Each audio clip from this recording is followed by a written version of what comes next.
What's up, YouTube? Happy Tuesday. I'm not gonna be long. I just wanted to get on here. First of all, let me take this gum on my phone. Because I be seeing my videos, honey, and she be chewing. Honey, gum be just while I'm trying to talk, the gum just be popping. I wanted to get on here and speak on, because I was on Clubhouse and it was a question. I don't know. It was a question. A young lady asked, what is the difference between celibacy and abstinence? She feels like it's the same thing, right? But to each his own. As far as like your walk, your journey in life, who you believe in, whatever you call whoever you believe in, it's to each his own. But I'm learning not to defend myself when God has me in a certain place, this place that God has me in. I'm able to sit and have conversations without having to validate my positioning or having to defend myself on what God has revealed to me, has prophesied in my life. Things that, he showed me and what I needed to do to get to the next level. It's not going to always work for the next person. And so I love to have dialogue, and we're not always going to agree. And I say this all the time, but I'm so open to dialogue because everybody just doesn't think the same. But when questions like these are posed, I want to give my input, not dictionary terms, but what I feel like celibacy, the difference between celibacy and abstinence is. And let me just give a buffer. Like I said, I believe God calls us in certain seasons. I believe God calls me to fast a lot. Whether that may be with alcohol, whether that may be with sex, I fast a lot. I fast a lot because I know with the power of prayer, there's sacrifice that needs to be done.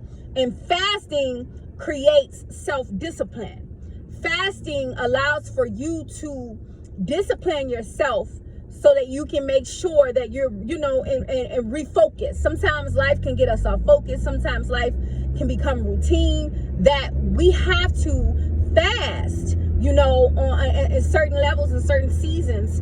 And I've been fasting a lot the last few years, several times a year. And like I said, it's not always the same things, but I just believe in the power of fasting.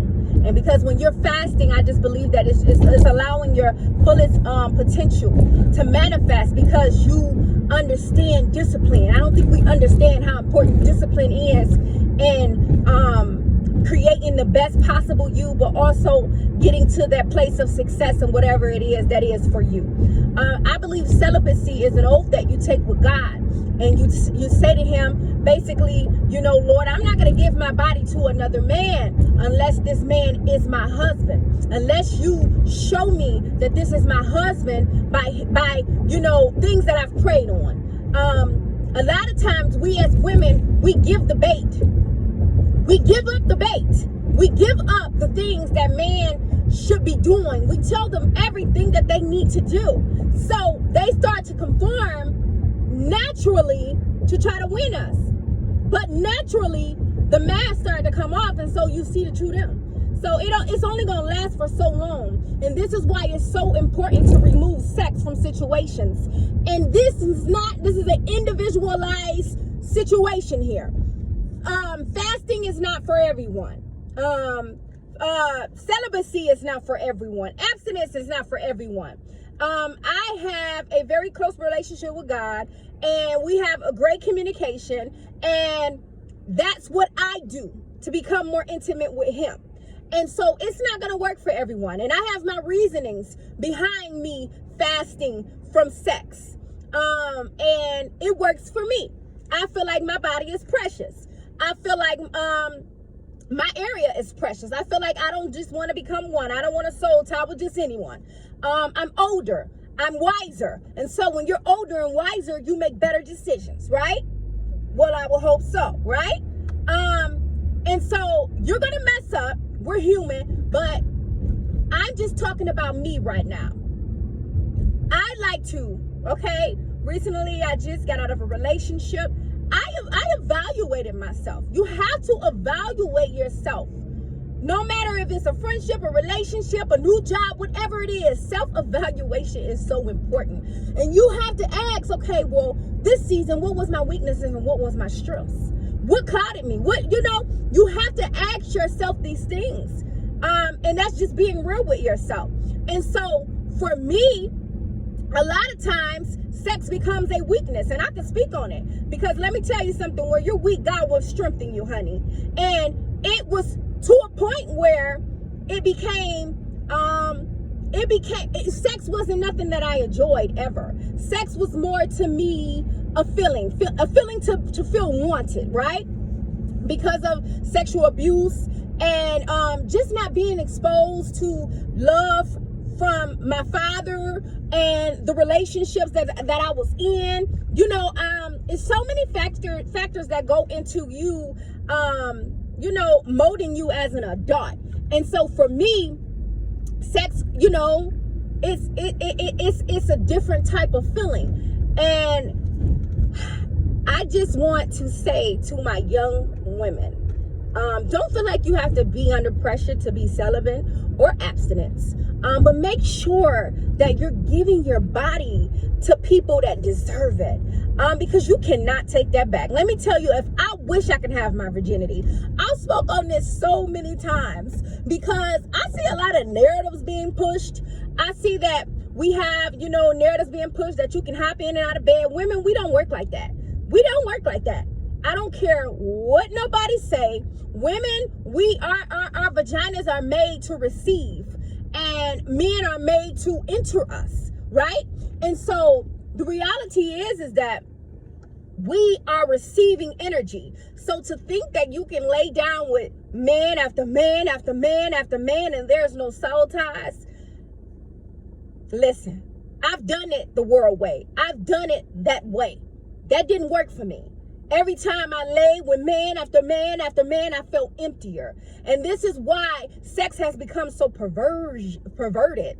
It's so much perversion in sex. Because God is taken out of it. I think God meant for it to be special, for you to enjoy it. The love making part, the intimacy part. But it's so different now. It's perverted. It's quick. It's fast. It's no love making. It's no intimacy. And that's what I'm missing. That's what I'm yearning for.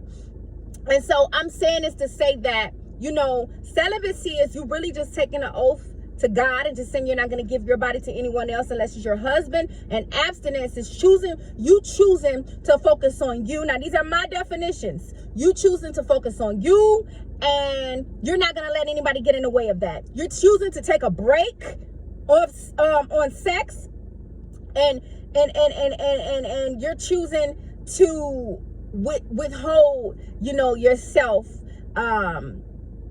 until you're in a better space, as far as as a whole.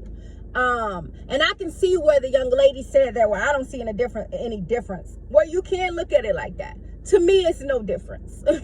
But if you had to break one of them and you had to really separate those two, I would definitely say that abstinence is more of a fleshly thing, if you want to say, and when you're talking about celibacy, it's more of a spiritual thing.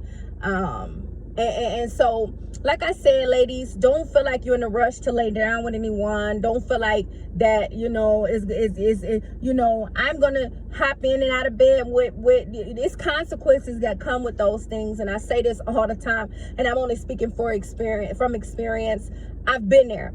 I've been that girl who, I'm going to just do me, and I'm going to play these, and I'm going to do this. Listen, I've been there, done that. You are a woman, and we come with certain things naturally, and I'm only speaking from myself and for myself. And at the end of the day, it didn't work for me. I tried it that way. It didn't work for me. So let me try God's way. Let me try to restrain myself, discipline myself. So when he present the right man to me, that's not even going to be a factor. That's going to be just the icing on a cake. When he present the right man to me, I'm going to be positioned in a place to where I can receive the right man, not because of sexual desire. Do you understand what I'm saying? Not because I'm projecting sexual desire, but because I'm at my best me internally, you know, in the inside, and it has manifested and attracted that right man, you know. So at the end of the day, like I said, I'm gonna keep saying it, I'm not telling nobody do what you want with your life. I'm just here to just promote, you know, different narratives, and just giving people, because I see that it's, you know, you have one-sided narratives, and a lot of times we don't push, you know, we don't push, especially like the whole virginity thing. Like, it's nothing wrong with having your virginity. That's a beautiful thing. It's nothing wrong with not being a hoe. I know it seems like that not being a hoe or promiscuous. Okay, if you want to say a hoe, I've been there too. And listen, there's nothing wrong with stepping out and coming out from amongst them. You just have to learn how to be confident in what God has prophesied over your life, and no need to validate your positioning, because everyone is not going to get it, because they have not walked your life. They don't know your story, your journey. And so, you know, that's all I got for y'all today. Peace, love, and light. God bless you guys.